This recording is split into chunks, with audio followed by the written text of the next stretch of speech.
대선이 85일 앞으로 다가온 가운데 대선 후보들의 중도 표심을 위한 포섭 경쟁이 치열해지고 있습니다.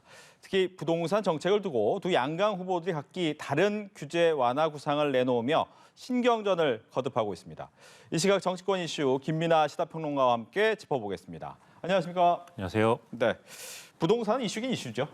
그렇습니다. 아무래도 이제 특히 서울 수도권의 경우에는 아파트 가격이 이전과 달리 상당히 크게 오른 데다가 이 재보궐선거 국면 직전에 이제 LH 사태라든가 이런 것들이 있었기 때문에 지금 국민들의 관심이 상당히 이제 부동산 대책에 쏠려 있는 상황이고 거기에 맞춰서 이제 이재명 후보도 그렇고 윤석열 후보도 그렇고 각각의 이제 스스로 메시지를 또 내고 있는 그런 상황인 것이죠. 네. 네. 그러니까 메시지 하면 두 분이 메시지는 비슷해요. 규제를 완화하겠다라고 하는데 어떻게 완화하냐는 조금 다른 것 같더라고요.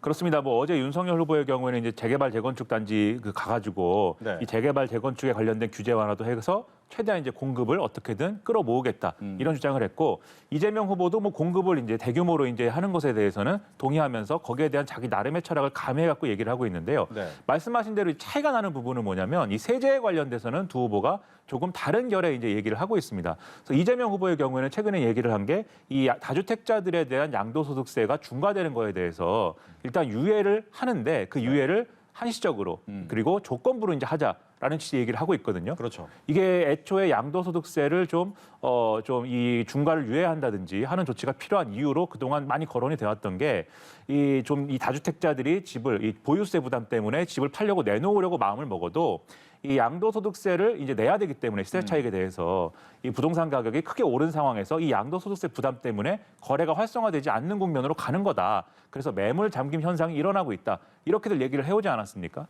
그래서 다주택자들의 양도세에 대해서 이제 좀 줄여줘야 된다 또는 유예해줘야 된다 이 중과하는 것을 네. 이런 주장이 나온 건데 이재명 후보가 얘기하는 거는 이런 얘기예요. 그게 양도소득세를 중과하는 것을 유예해주면 그게 그러면 매물 잠김이 풀리는 걸로 반드시 그러한 결과로 이어질 수 있는 그런 환경을 만들어야 되는 것이지 이 양도소득세 중과가 유예됐다고 하지만 또 이제 이 집을 내놓지 않으면 다주택자들이 집을 팔지 않으면 소용없는 거 아니겠습니까? 그래서 그런 유도책을 만들기 위해서 이 1년의 이제 기간을 두고 빨리 내놓으면 빨리 내놓을수록 양도소득세와 관련된 어떤 혜택을 더 많이 보게 해주겠다. 그리고 만약에 1년이 지난 경우에는 그건 그러면 이제 유예를 이 중과를 예정대로 이제 하는 그런 방향으로 이제 해법을 모색해야 된다. 이런 얘기를 하고 있는 거거든요. 네. 다만 이게 뭐 실효성이나 이런 문제도 좀 있긴 하지만 어쨌든 일시적이고 한시적인 어떤 대책을 마련해가지고 실질적으로 지금 눈앞에 있는 이 매물 잠기 현상을 풀자라는 게 이재명 후보의 구상인 거죠. 반면 윤석열 후보가 이 세제 관련돼서 지금까지 내놓은 얘기 중에 가장 많이 이제 보도가 되고 이 주목이 된 것은 아무래도 종부세를 재검토하겠다 이런 얘기인 것이죠. 특히 이제 1주택자들 같은 경우에 뭐 예를 들면 빚을 내서 이렇게 집을 이제 좀 무리해서 구매를 했는데 이 집 가격이 아파트 가격이 너무 올라서 이번에 이제 종부세 부과 대상이 됐다든지 이런 문제가 있다라면은 그건 좀 억울한 일이 아니겠느냐. 그리고 특히 고령층의 경우에 또 이제 예를 들면 이제 고가 주택이 모여 있는 그런 지역에 살고 있는 그런 경우에 주택 하나만 있는데. 그렇죠. 네. 1주택자가 자기가 이제 이 주택을 갖고 있다고 해서 뭐 이 주택에서 뭐 돈이 나오는 것도 아니고 혹자들은 그런 얘기를 하더라고요. 이제 헨젤과 그레텔이냐 집을 뭐 뜯어먹고 사는 것도 아닌데 네. 그냥 내가 살고 있는 집이 고가가 됐을 뿐인데 종부세를 크게 이제 부담하게 되면은 그것도 이제 말이 안 되는 거 아니냐 이런 비판이 나오니까 아예 이제 이런 방향들을 다 좀 수정을 해야 된다. 그래서 예를 들면 뭐 종부세를 부과하는 기준에 대출을 얼마나 끼고 그럼 집을 샀는지도 반영을 해야 된다 할지 장기적으로는 아예 재산세에 통합을 해가지고 지금의 이제 종부세 체제를 사실상 이제 좀 없애는 방향으로 좀 방향을 모색해야 된다라고 주장을 했거든요. 이것은 결국에는 고가주택 소유자들을 향한 어떤 그러한 이제 어떤 대책을 펴야 된다라는 주장을 한 것에 가깝고 고가주택 소유자가 아니라 할지라도 앞으로 부동산 가격이 오르면 우리 집 가격도 오를 것인데 그러면 세금도 더 많이 내게 되는 거 아니냐라는 그런 불안감을 갖고 있는 최소한 이제 중산층 이상의 주택 소유자들을 향한 이런 이제 좀 근본적인 어떤 차원의 접근을 얘기를 하고 있는 거다. 근데 이것도 사실 여러 가지로 논란이 있기 때문에 네. 이 두 후보 모두가 나름대로의 지금 부동산 정책에 관심이 쏠려 있는 상황을 유권자들에게 해답을 뭔가 안겨주려고 노력은 하는 거지만 사실 양쪽에서 많이 또 비판이 나오고 있는 그런 상황입니다. 예. 지금 이제 부동산 가격이 계속해서 오르고 있기 때문에 문재인 정부 입장에서는 이 부동산 가격을 잡겠다라는 목표를 계속 있었는데 그 부분이 정해지지 않고 있었고요. 잘 되지 않고 있었는데 이 두 후보가 이런 식으로 세제도 바꾸겠다. 아니면 만들어주겠다. 이렇게 얘기를 하게 되면 사람들의 입장에서는 이거 부동산 가격이 조금 더 오를 수도 있겠다라는 어떻게 보면 오해를 더 하지 않을 수 있을까라는 생각도 들거든요. 그런 우려가 실제로 있습니다. 예를 들면 지금 말씀드린 대로 양도소득세 중과가 유예가 된다라고 해서 뭐 매물이 많이 쏟아져 나온다. 그럼 당연히 거래가 활성화되는 것이고 거래가 활성화되면은 이 주택 가격이 같이 오를 수가 있다. 그렇죠. 이런 생각을 당연히 하게 될 수가 있는 거고요. 이거와 반대되는 현상도 있을 수가 있습니다. 이 양도소득세 중과를 약속한 것은 이재명 후보인데 이재명 후보가 대통령이 되지 않고 이 정권이 만약에 교체된다고 하면 지금 양도소득세의 중과를 유예하는 정도가 아니라 이후에 이제 집 가격이 오르더라도 그렇더라도 이제 한시적 유예가 아니라 다 유예될 수도 있는 거 아니냐. 보수 정권이 들어서면 네. 그런 기대를 가지고 일단은 정권이 바뀔 때까지 한번 버텨보자라는 게 다주택자들의 지금 속마음이다. 이런 분석도 있거든요. 그렇기 때문에 정책 효과가 분명하게 날 수 있는 이런 공약인가에 대해서는 여전히 의문이 제기되고 있는 부분이 있고요. 특히 이재명 후보의 양도소득세 관련한 이런 이 대책의 경우에는 네. 당내에서도 일부 우려는 있습니다. 예를 들면 진성준 의원 같은 경우에는 이게 뭐 우리가 흔히 양도소득세를 거래세다 이렇게 부르긴 하지만 이름이 이제 양도소득세인 것이고 이거를 바꾸려면 소득세법을 바꿔야 되거든요. 즉, 이 양도소득세라는 것은 이 주택을 거래할 때 시세 차익에다가 매기는 이 시세 차익에 대해서 이득을 본 거에 대해서 이 수익에 대해서 이 세금을 매기는 것인데 네. 만약에 이 양도소득세의 중과를 유예한다고 하면은 불로소득을 그냥 용인하는 거 아니냐 그런 것을 이제 좀 두고 볼 수 있는 그런 건 아니지 않느냐 즉 대의명분이라는 차원에서 문제가 있는 거 아니냐 이런 주장을 하고 있거든요. 그렇죠. 그러니까 문재인 정부에서도 지금 보면 양도세 이 부분에 대해서 안 하겠다라고 얘기를 해놓은 상태고. 그렇습니다. 근데 지금 이런 얘기를 하니까 또 당정 협의는 할 수도 있겠다라고 얘기는 나오고 이거 어떤 방향으로 가는 겁니까 그러면? 그러니까 당정 협의에 나서겠다고 지금 당은 얘기를 하는데 실제로 그럼 정부가 이걸 그냥 받아들일 수 있을 것이냐는 상당히 어렵습니다. 이거는 보수 정권이 들어서더라도 이 양도소득세를 완전히 뭐 이렇게 좀 무력화시킬 수 있는 방향 그런 방향으로 가기가 어려운 건데요. 1주택자에 대해서는 지금 뭐 말씀드렸다시피 1주택자들이 이 주택을 거래함으로써 시세 차익을 얻어가지고 그걸 그대로 자기가 가지는 게 아니라 새로운 주택을 구입할 때 또 쓸 것이기 때문에 그리고 그 주택은 아마도 가격이 또 같이 오른 주택일 것이기 때문에 1주택자에 대해서는 양도소득세 중과를 좀 유예하거나 면제해주거나 감경하거나 이런 것들은 필요하고 실제로 그렇게 하고 있죠. 네. 근데 다주택자들의 경우에는 보수 정권이 들어서더라도 이 양도소득세 문제를 근본적으로 건드리긴 좀 어려울 거로 생각이 되거든요. 그렇기 때문에 당정 협의를 지금 이제 좀 진행한다 하더라도 이게 어떤 물 흐르듯이 잘 논의가 진행돼서 이재명 후보의 구상대로 되기는 좀 어렵다는 생각이 들고요. 윤석열 후보가 얘기하는 이제 종부세를 사실상 무력화하는 것에 있어서도 사실 이게 좀 현실성이 있는 거냐에 대해서는 의문이 있어요. 왜냐하면 종부세라는 게 참여정부 당시에 도입이 될 때도 그때도 많은 논란을 거치고 도입이 된 거지만 이명박 정권 거치고 박근혜 정권 거치면서 사실 이 과거의 종부세가 이제 참여정부 당시의 종부세가 뭐 호랑이였다면 지금 뭐 고양이 정도의 그런 모습에 불과한 거거든요. 그리고 그동안 뭐 논란이 됐던 뭐 위헌 여부라든가 이런 것들은 그동안의 이제 사회적 논의라든가 또 헌법재판소의 판단 그런 걸 통해서 많이 좀 없어진 상황이기 때문에 그리고 종부세라는 조세 체계가 이미 우리의 좀 현실, 이 생활하는 데 있어서는 이 안착된 상황이기 때문에 이걸 다시 없애고 재산세로 통합한다고 했을 때 반드시 논란이 또 불거집니다. 예를 들면 지금 종부세는 국세로 걷어서 이 거둔 수익을 각 지자체로 교부를 하는 그런 이제 시스템으로 되어 있는데 그걸 통해서 예를 들면 강남구처럼 서울시 강남구처럼 종부세가 많이 거치는 이러한 어떤 지역에서 나온 그 세수를 다른 지역으로 이전시키는 효과도 같이 있는 거거든요. 네. 좀 균형 발전을 모색한다든지. 근데 종부세를 없애면은 부자인 지자체만 더 세금을 많이 걷는 그런 현상이 일어날 거 아니겠습니까? 그런 거에 대한 지금 대책은 또 이 대안은 없는 거기 때문에 이 두 후보가 얘기하는 이 세제와 관련된 이 어떤 제안들이 좀 더 여러 가지 보완책이라든가 좀 완결적인 그런 꼴을 갖춰야 되는데 아직 거기까지는 논의가 이루어지지 않고 있는 상황입니다. 알겠습니다. 뭐 세금이라는 것은 이제 넓고 얇게 걷는 것이 가장 좋은데 또 편중되지 않을까라는 우려를 갖고 있기 때문에 이런 얘기가 계속 나올 것 같고 또 하나 이제 이슈가 되는 것이 코로나 정책이 되겠습니다. 코로나 정책 같은 경우에 현재 뭐 K 방역 문재인 정부의 가장 큰 뭐 성과라고 얘기를 해왔지만 최근에 워낙 확진자 수가 늘어나면서 이 K 방역이 좀 흔들리고는 있습니다. 그러다 보니까 이재명 후보 같은 경우에는 이 청소년 소아 관련해서 책임제 도입해야 되는 거 아니냐 이런 얘기가 나오고 또 윤석열 후보 같은 경우에도 관련해서 이제 정부의 책임이 좀 필요하다. 그리고 사과도 필요하다 이런 얘기를 하고 있습니다. 아무래도 이 코로나 전국도 대선에 큰 영향을 미치겠죠. 그렇죠. 아무래도 코로나19 문제는 우리의 어떤 건강이나 안전이나 뭐 이런 것에도 영향을 미치지만 결정적으로는 경제 문제와 연결이 돼 있기 때문에 코로나19의 대응이 제대로 되어 있지 않다라고 할 때 가장 이 유권자들이 우려하는 것은 당연히 뭐 우리 가족들과 나 자신이 뭐 확진이 된다거나 네. 그런 상황을 우려하는 거지만 거기에 동시에 자영업자들의 경우에 이렇게 가다가 또다시 사회적 거리두기를 도입할 수밖에 없는 상황이 돼서 영업 제한이 되고 그러면 경제적인 타격이 지금도 견딜 수가 없는 상황인데 앞으로 더 심각해지는 거 아니냐라는 우려가 지금 있는 상황인 거죠. 그래서 이제 이 문제가 핵심적인 어떤 뭐랄까요? 지금 정권의 이 성과가 좀 나는 것이냐 코로나19에 대해서 아니면 코로나19 대응 결국 제대로 안 된 거 아니냐 어떤 방향으로 갈지를 결정짓는 굉장히 중요한 기로에 있다고 볼 수가 있겠는데요.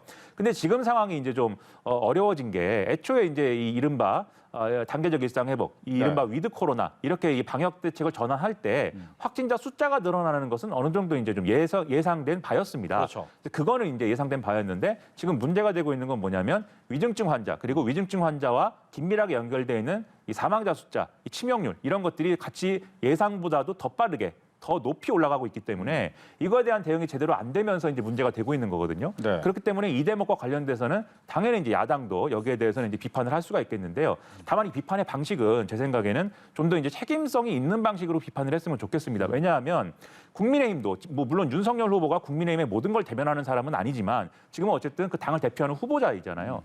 국민의힘의 경우에는 지난 여름, 가을만 해도 이 더 이상 옥죄기식 방역으로는 더 이상 이제 효력이 없다. 자영업자 소상공인들의 피해가 너무 막심하니 빨리 이렇게 단계적 일상회복, 위드 코로나와 관련된 방향으로 방역 정책을 전환해야 된다라고 지금의 정부 여당을 굉장히 압박을 했습니다. 그 주장을 하면서 그런 주장들이 굉장히 일반화되면서 이 방역 전문가들도 이 소상공인 자영업자들에 대한 고통이 있기 때문에 쉽사리 지금 방역을 강화해야 됩니다라고 얘기 못한 측면도 있는 거거든요. 그래서 그런 부분에 대해서는 같이 책임을 느끼면서도 뭐 이런 부분은 아쉬웠고 이런 부분을 더 잘하자라는 어떤 대안을 내놓는 방향으로 지금 비판을 해야 되는데 뭐 이거 무조건 너무 성급하게 위드 코로나 했다. 문재인 대통령이 직접 사과해야 된다. 이런 얘기를 하면은 유권자들이 볼 때는 이상하다. 지난 여름만 해도 그리고 가을만 해도 이런 분위기는 아니었지 않느냐. 이런 생각을 가질 수가 있습니다. 그래서 좀 이렇게 좀 다듬어진 비판이 필요할 것 같고요.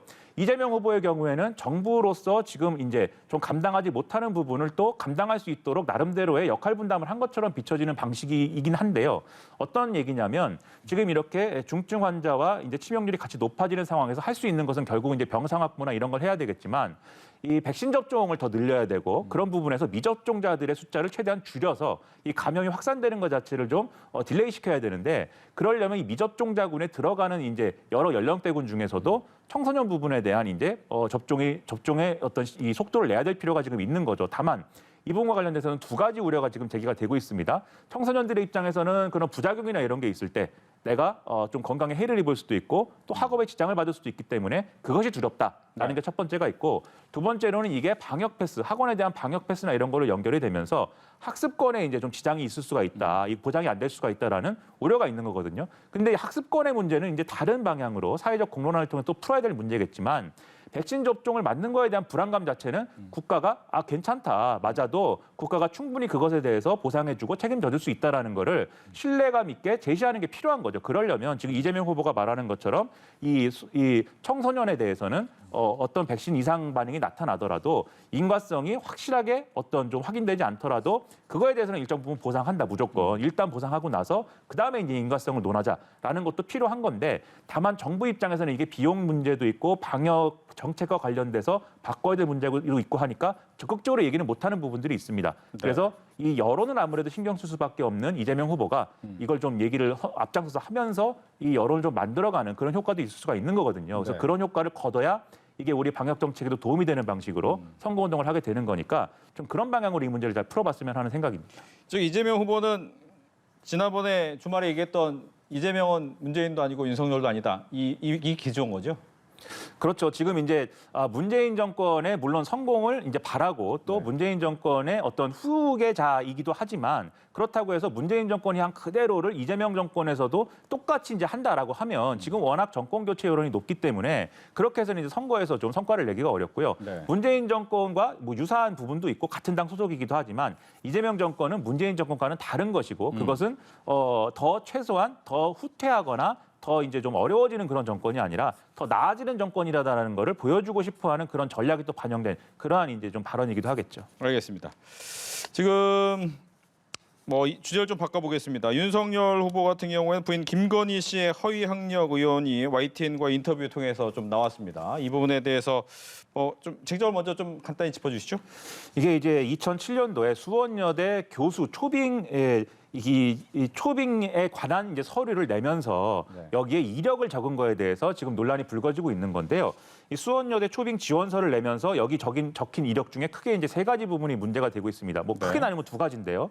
첫 번째로는 이제 한국게임산업협회 기획이사로 근무했다라는 대목이 있는데 이게 이런 이력에 대해서는 2002년부터 2005년까지 이제 근무를 한 것으로 돼 있어요. 근데 문제는 뭐냐면 이 한국게임산업협회라는 단체가 설립이 2004년에 됐다는 겁니다. 그러니까 설립이 되지 않은 그러한 어떤 단체에서 이미 2002년부터 역할을 했다라는 게 문제인 거고, 그리고 기획이사로 근무를 했다라고 하는데 그런 직책은 없는 걸로 확인이 됐거든요. 네. 그러니까 이게 허위 이력 아니냐라는 부분이 있고요. 그다음에 상을 받았다 이게 있는데 상이 두 개입니다. 서울국제만화 애니메이션 대상하고 대한민국 애니메이션 대상인데 이 상 중에 하나는 아예 출품작 목록에 이 김건희 씨와 관련된 부분이 없는 걸로 확인이 됐고, 또 하나의 상의 경우에는 개인이 받는 상이 아니고 이 팀 업체가 받는 상인데 이것을 김건희 씨 혼자 이렇게 한 것처럼 마치 그렇게 이제 상을 받은 것처럼 이 적시가 돼 있다. 네. 그리고 취재를 해보니까 이 상을 이제 받아야 됐을 그 업체, 그 팀의 경우에는 김건희 씨가 그렇게 큰 역할을 한 건 아니다라고 얘기를 하고 있다. 그래서 이런 부분도 부풀려진 거 아니냐, 이런 의혹이 지금 제기가 되고 있는 그런 상황인 것입니다. 네. 여기에 대해서 뭐 윤석열 후보가 오늘 관훈클럽에 관련된 얘기에 답변이 좀 있었습니다. 보면 이제 허위 경력은 전체적으로 허위 경력은 아니다라고 얘기를 했고, 또 이준석 대표 같은 경우에는 결혼 전에 있었던 일이었다라고 이야기를 했습니다. 이 부분도 같이 좀 얘기를 해볼까요? 이 경력이나 이력과 관련된 것은 네. 부분적으로라도 허위면 그것은 문제이죠. 제가 뭐 연합뉴스 TV에 출연을 했다인데 연합뉴스 TV에서 뭐 굉장히 중요한 직책에서 근무를 하고 있었다로 바꾸면 그건 부분적으로 허위죠. 연합뉴스 TV라는 것은 사실이니까. 근데 그게 당연히 그럼 전체적으로 보면 허위 이력이 되는 거 아닙니까? 그런 점에서 윤석열 후보가 이렇게 답변한 것은 저는 이제 충분한 답변이 되지 않는다고 보고 좀 더 성의 있는 어떤 그런 설명이 필요하다고 보고요. 그리고 이준석 대표는 뭐 결혼하기 전에 있었던 일이라는 거를 감안해라라고 얘기했지만 크게 두 가지 면에서, 첫째, 결혼하기 전에 있었던 일이라 할지라도 이게 국민들의 어떤 그 걱정이라는 게 있어요. 왜냐하면 김건희 씨가 과거에 이런 식으로 자신의 어떤 이력을 부풀리거나 허위로 적어내거나 했던 것이 지금 말씀드린 수원여대 교수 초빙 이 지원서에만 있는 게 아니고 그 이전에도 국회에서 한번 다뤄졌던 얘기입니다. 어떤 대학을 뭐 무슨 공부를 했다거나 어떤 학위를 취득했다거나 또 어디서 이제 강사로 일을 했다거나라는 것들이 조금씩 변화되거나 부풀려져 가지고 그 다음에 다른 자리를 얻는데 어떤 좀 활용이 된 그런 정황들이 있는 거거든요. 네. 국민들이 걱정하는 것은 혹시라도 윤석열 대통령, 윤석열 정권이 이제 탄생을 했을 때 영부인이 되실 분이고 그다음에 또 그 처가가 있지 않습니까? 여러 의혹을 받고 있는 그런 분들이 어쨌든 간에 어떤 권력이라든지 가까이 하는 사람들이 될 것인데 거기서 우리가 참 여러모로 지금까지 논란이 되어온 비리라든가 권력형 비리라든가 이런 것들이 과연 없겠느냐에 대한 의문을 가지고 있는 거예요. 그렇다고 한다면 지금 윤석열 후보도 그렇고 이준석 대표도 그렇고 이게 뭐 결혼 전의 일이고 또 만약에 이제 과거에 죄를 진 걸로 얘기를 하면 이재명 후보도 뭐 전과가 4개나 되지 않느냐 이렇게 얘기할 일이 아니라 여기에 대해서 성실히 해명하고 앞으로 윤석열 정권에서는 그런 어떤 걱정을 할 필요가 없다는 걸 주로 얘기를 해줘야 되는데 지금 그런 방향으로는 해명을 하지 않고 있고 굉장히 불성실한 방식으로 얘기를 하고 있고요. 이 김건희 씨 본인도 여기에 대해서는 본인의 입으로 좀 성실하게 진솔하게 해명을 할 필요가 있습니다. 지금 YTN 보도를 보면은 그런 방식의 해명이 아니에요. 굉장히 이 지금 문제의 심각성을 인지를 못하는 듯한 얘기를 하는데 뭐 믿거나 말거나 기억나지 않는다 이렇게 얘기를 하기도 하고 그다음에 또 돋보이려고 하는 욕심에 이 상과 관련돼서는 좀 부풀려진 부분이 있는데 돋보이려고 한 욕심이었고 그게 죄라면 죄다 이렇게 얘기를 하는데 마치 있을 수도 있는 일 아니냐라는 인식을 보여주는 것 같거든요. 특히 이런 부분도 있습니다. 지금 공무원 직책에 있는 것도 아닌데 이렇게까지 검증을 해야 되느냐.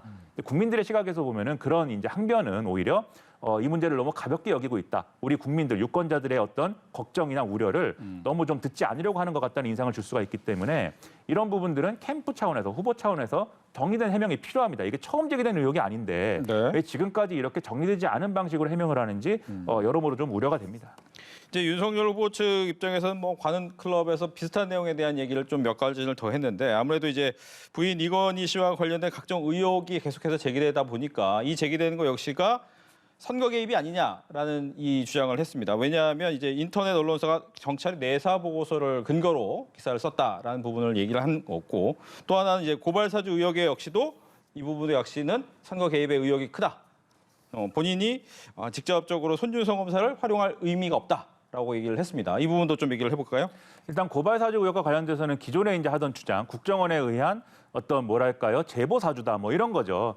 고발 사주 의혹이 있는 것을 국정원을 통해서 이 고발 사주 의혹의 제보자인 조성은 씨가 특정 인터넷 언론에다가 국정원과 협의를 해가지고 당시 지금도 국정원장이 박지원 국정원장하고 협의를 해가지고 이제 준 거 아니냐 네. 이 얘기를 재론을 하면서 실제로 따지면은 자신은 이제 그렇게 고발 사주를 할 이유도 없었고 여러 가지 배경이 이렇게 믿을 만한 그런 내용은 아니다라는 얘기를 하고 있는 건데요. 근데 지금까지 실체적으로 드러난 사실들을 부정할 수 있는 게 아닌 거죠. 첫 번째로는 어쨌든 그 텔레그램 메시지에 손준성이라고 하는 이름에 그리고 그것이 손준성 검사임이 확실한 그래서 그런 사람이 이 고발장과 관련된 그리고 채널A 사건과 관련돼서 민감한 정보를 담고 있는 판결문이라든지 어떤 자료들을 김홍우 의원에게 전달한 게 사실인 것이고 그리고 그러한 전달된 어떤 고발장이라든가 이런 것들의 일부가 당에도 전달이 됐고 실제 당에 고발하는데 활용이 됐다. 이것은 분명하게 지금 드러난 사실에 가깝거든요. 그렇다고 한다면 여기에 대해서는 이게 무작정 뭐 이런 뭐 이 정권의 어떤 뭐 공작이다 또는 개입이다 이렇게 얘기할 게 아니라 이 사건에 대해서 그럼 윤석열 후보가 어떻게 생각하는지 이런 일이 있을 수 있다고 생각하는 것인지 그리고 특히 윤석열 정권에서 그러면 권력기관에 대해서 어떻게 접근하는 것인지 이런 걸 설명해줘야 될 시점이라고 보는데 네. 계속 이게 아니다라고만 해서는 제가 볼 땐 유권자들의 어떤 의심이 풀리지 않을 것 같고요. 그리고 아까 말씀하신 이제 이 경찰 내사 보고서가 이제 인터넷 언론에 넘어가가지고 그게 이제 보도가 됐다는 얘기 이게 도이치모터스 주가 조작 사건과 관련된 것인데. 이게 경찰 내사 보고서가 어떻게 넘어간 건지는 지금 이제 그 경찰관이 이 내사 보고서를 인터넷 언론인 뉴스타파에 넘긴 걸로 알려져 있는 경찰관이 재판을 또 받고 있습니다. 그렇기 때문에 기소가 됐기 때문에 그래서 이 부분을 확인하면 될 일인 것이고 오히려 그 당시에 경찰 내사 보고서가 이렇게 작성이 돼 있음에도 불구하고 검찰이 수사를 안 하고 덮어버린 이유가 뭐냐라고 묻는 그런 질문도 있거든요. 그렇기 때문에 이거를 또 단순하게 고위직이 경찰 내사 보고서를 유출하라고 시켜가지고 상황이 이렇게 된 거 아니냐라고 얘기하는 것은 사실 후보니까 뭐 그렇게 얘기하는 거일지 모르지만 유권자들이 볼 때는 다소 무책임하고 불성실한 해명이다. 이렇게 볼 수 있는 얘기예요. 그래서 계속 이런 방식으로 해명을 할 게 아니라 이제는 여러 가지 의혹이 제기된 지 시간이 많이 지났기 때문에 네. 이제는 좀 성실한 해명이 필요할 때다라고 생각합니다. 네. 이제 관훈 토론 얘기 중에서도 이제 검찰 개혁 부분에서도 이제 공수처 얘기도 좀 얘기가 나왔던데 이제 특히 이제 공수처가 최근에 일반 신문 기자들의 통신을 본 것과 함께 이런 얘기를 하면서 과연 이게 검찰 개혁이었느냐? 과연 이것은 지금 현재 경찰이 검찰도 하지 않는 일을 하고 있는 거 아니냐라는 지적이 좀 있었습니다. 저는 이제 그 공수처가 이런 방식으로 이제 기자들의 어떤 뭐 여러 가지 이제 통신 사실이나 이런 것들을 조회했다고 하는 거에 대해서 이제 실체적으로 그게 왜 그렇게 진행됐냐를 같이 참고해서 판단할 필요는 있다고 생각합니다.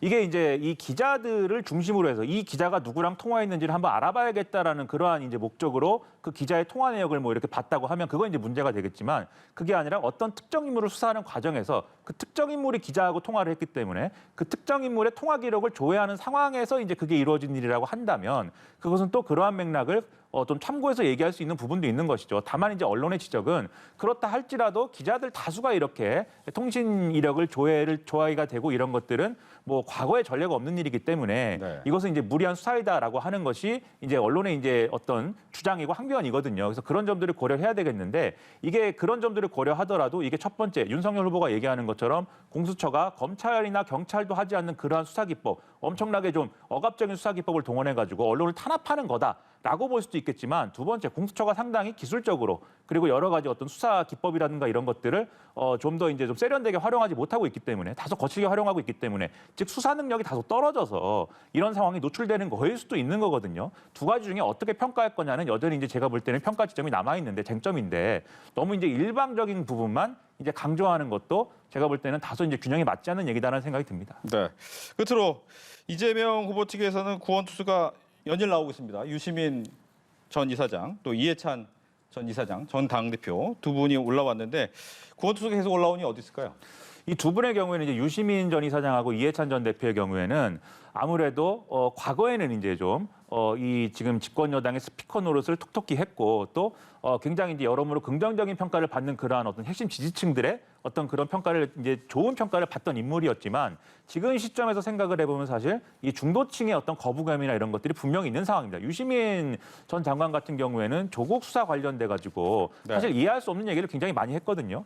이 검찰이 증거를 이렇게 좀 압수수색한 거에 대해서도 굉장히 이제 여러 가지로 비판을 하면서 오히려 이제 조국 전 장관과 정경심 교수가 이제 이 증거물을 압수되지 않도록 빼돌린 것에 대해서 부적절한 얘기를 했단 말이에요. 그것을 이제 예를 들면 검찰이 증거를 조작하려는 것을 막으려고 한 것이다라든지 이런 얘기를 한 바가 있기 때문에 이 선거에 전면에 나서는 것은 이제 도움이 되지 않는다라고 하는 지적도 있습니다.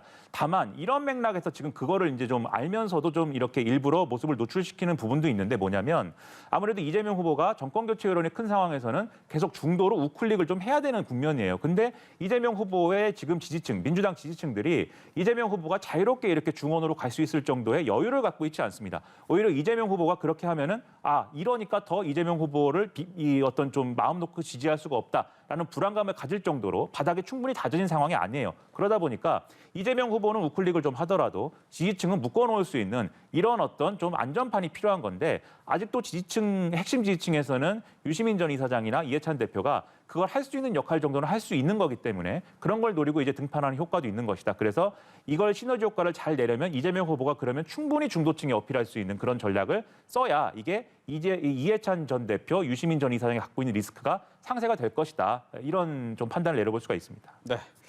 정치권 이슈 김민아 시사평론가와 함께했습니다. 오늘 얘기 잘 들었습니다. 고맙습니다.